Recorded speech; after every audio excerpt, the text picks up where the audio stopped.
자, 이번 시간에는 7번째 시간이고요. 우리 1장 금융시장에 의해 마지막 시간이 되겠습니다. 이번 시간에 공부하실 내용은 세금과 금융투자 상품인데요. 자, 먼저 세금의 종류별 과세 형태 한번 살펴볼게요. 우리나라에 세금이 여러 개가 있는데 이 세금들은 어떻게 과세를 하느냐가 중요한데요. 먼저 소득세예요. 소득세는 열거주의라는 걸 가지고 과세를 합니다. 열거주의는 글자 그대로 쭉 열거를 해서 그 열거된 거에 대한 세금을 과세하는 거죠. 그래서 우리나라는 소득을 크게 8가지로 구분을 하고 있어요. 그래서 첫 번째, 이자소득과 배당소득.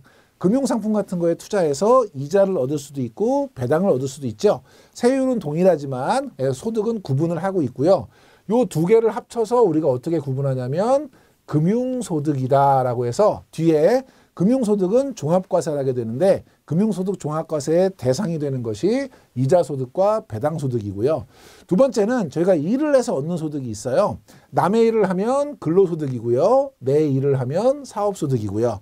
그 다음에 나이가 들어서 미리 가입한 연금을 받는 거, 이 연금을 받는 것도 소득으로 간주합니다. 그래서 연금소득이 있고요. 여기에 해당되지 않는 소득, 이걸 우리가 기타 소득 이렇게 분류하고 있고 이거 이외에 두 개의 소득이 더 있어요. 첫 번째가 퇴직을 했을 때 퇴직금 같은 걸 받는 거를 우리가 퇴직소득, 부동산 같은 것들을 양도했을 때 받는 소득을 양도소득 이렇게 이야기를 하는데 밑에 우선 두 가지를 좀 먼저 볼게요. 이 8가지의 소득 중에서 우리가 개인소득은 종합과세랍니다. 그래서 종합소득세로 과세를 하는데 종합소득세라는 건 한마디로 얘기하면 모든 소득을 다 합쳐서 그걸로 과세를 하는 거예요. 그래서 종합소득세는 이자소득, 배당소득, 사업소득, 근로소득, 연금소득, 기타소득 이 위에 6가지 소득은 한꺼번에 과세를 하고요. 다만 뒤에 있는 두 개, 퇴직소득과 양도소득은 따로 띄어서 분류과세라는 이름으로 과세를 합니다. 그래서 퇴직소득과 양도소득은 분류과세다. 이게 시험에 아주 많이 나와요. 그래서 여러분 이거는 반드시 기억을 하셔야 되는데 이유는 비경상소득이에요. 비경상이라는 게 뭐냐면 항상 발생하는 소득이 아닌 거죠. 최근에는 뭐 이직 같은 걸 많이 하지만 예전에는 뭐 30년 근무하신 분 이런 경우에는 평생에 퇴직소득 한 번 생기는 거잖아요. 또 양도소득 같은 경우에도 우리가 부동산을 팔거나 사는 게 자주 일어나는 일이 아니거든요. 거기다 이 두 소득은 금액이 커요. 예를 들면 30년 근무해서 퇴직하셨다. 퇴직금이 몇 억 될 수도 있거든요. 그리고 부동산을 팔았다. 양도소득이 몇 억 될 수 있어요. 이거를 만약에 종합소득으로 한꺼번에 과세하면 이 소득이 발생한 그 한 해에는 세금을 너무 많이 내야 되는 거죠. 그래서 이 두 개는 따로 띄어서 과세를 합니다. 이렇게 띄어서 과세하는 것을 분류과세라고 하고요. 여기에 열거되어 있지 않은 소득이 있을 수 있어요. 가장 대표적인 것이 상장 주식의 양도차익. 아까 우리 주식 양도차익, 주식을 사고 팔아서 이 생긴 이익에 대해서는 과세하지 않는다 그랬죠. 그런 것들은 열거가 돼 있지 않아요. 그래서 이런 것들은 결과적으로 비과세가 된다라는 개념인데 중요한 것은 8개 소득 중에서 따로 띄어서 과세하는 분류과세 소득 2개. 이거는 뭐냐? 요것이 시험에 가장 많이 나옵니다. 그래서 여러분이 퇴직소득, 양도소득 이거는 꼭 기억하시고요.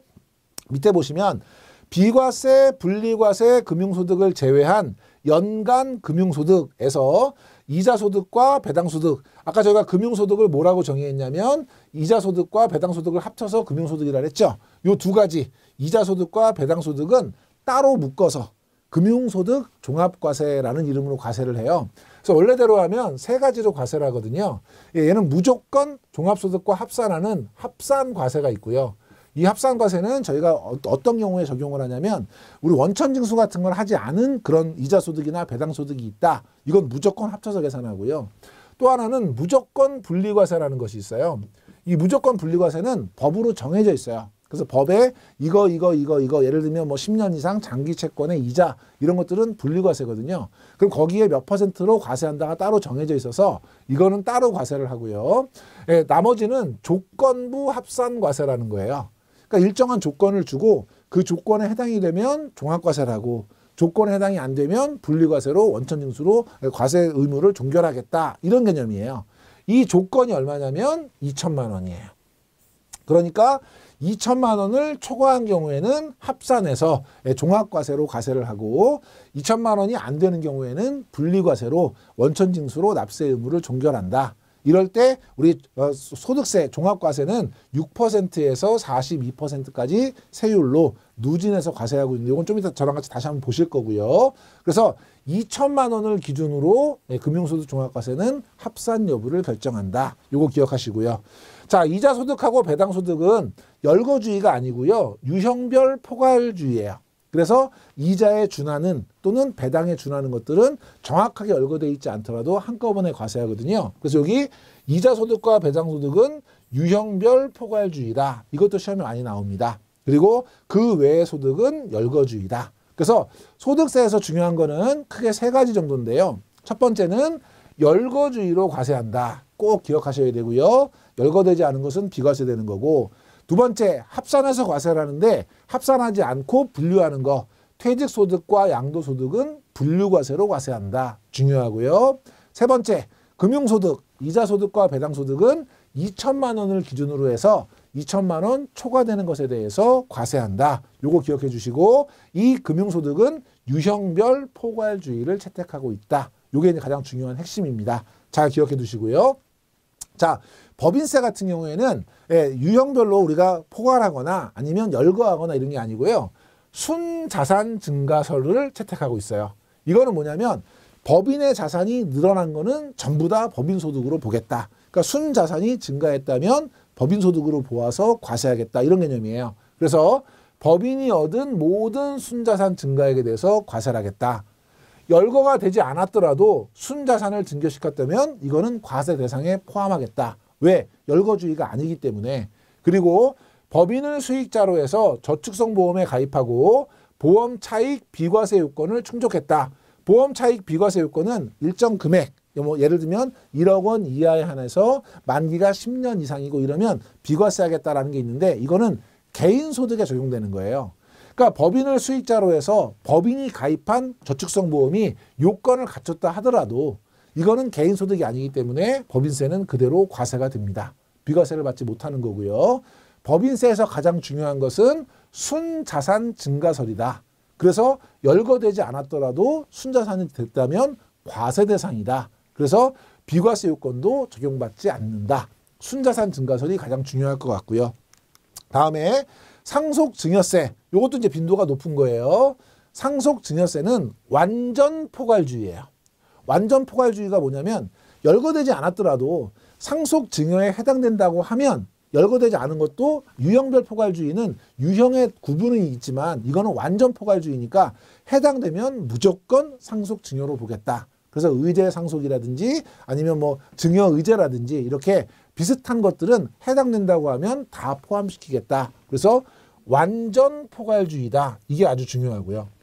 그래서 법률에 면세 규정이 없는 한, 그러니까 법에서 이거는 과세하지 않겠다라고 뺀 것이 아니면 상속 증여로 볼 수 있는 모든 거래에 대해서 과세하겠다. 그리고 과세 표준이 동일하다. 그러면 상속세와 증여세의 세율은 동일하다. 요거 지난번에 시험에 지문에 한번 나온 적 있죠. 과세 표준이 동일하더라도 상속세와 증여세율은 다를 수 있다. 아니에요. 동일하다. 기억하시고.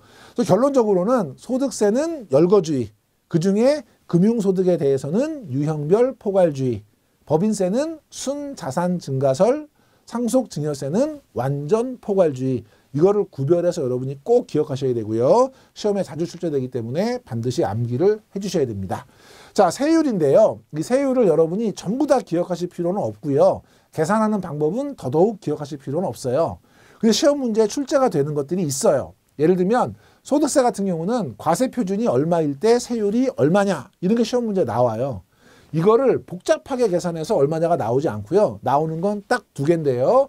하나는 가장 낮은 세율 1,200만 원 이하. 예를 들면 과세 표준이 1,000만 원이다.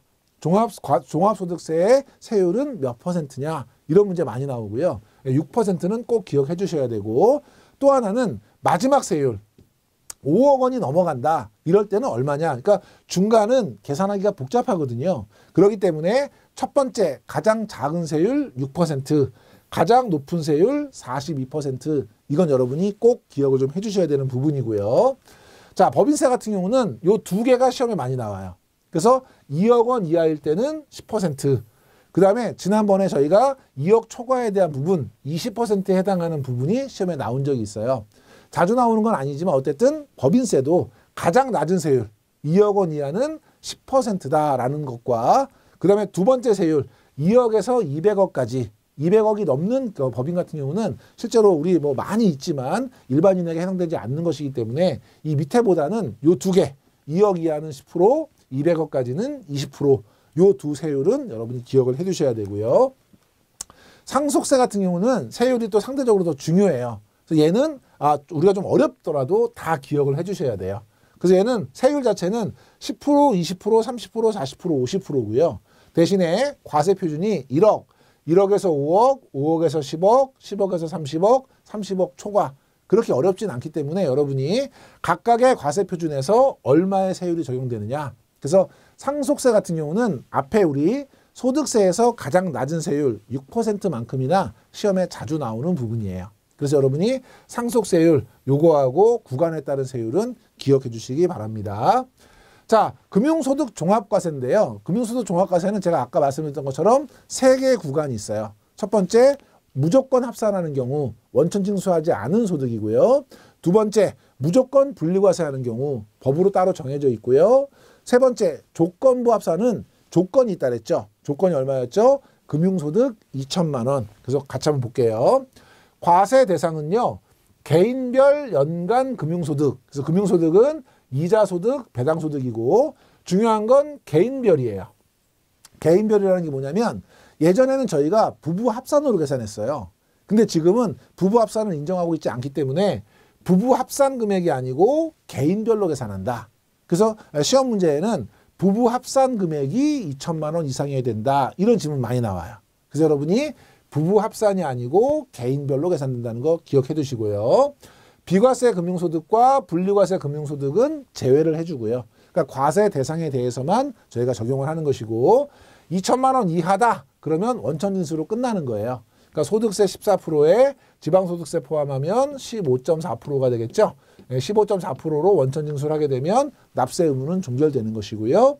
2천만 원이 넘어간다. 그러면 다른 소득들하고 합쳐가지고 종합과세한다 그랬죠. 그때 세율은 제일 낮은 거는 6%, 제일 높은 것은 42%로 누진 과세를 하게 되고 산출세액은 종합과세 방식과 분리과세 방식에 의해서 계산된 금액 중에서 큰 금액으로 적용이 된다. 그래서 둘 중에서 큰 걸로 세금을 내야 된다. 그래서 여러분이 개인별이다라는 것과 기준은 2천만 원이다라는 것과 그 다음에 큰 금액으로 계산된다. 요거는 반드시 기억해 주셔야 되고요. 이건 세금에서 가장 많이 나오는 문제 중에 하나예요. 그래서 여러분이 요 각각의 내용들은 잘 정리해 두시기 바랍니다. 자, 이렇게 해서 여러분이 많이 어려워하시는 1장 금융시장의 이해 전부 다 마치도록 하겠고요. 저는 3장의 변액보험 이해에서 다시 뵙도록 하겠습니다. 강의 들으시느라고 수고 많이 하셨습니다.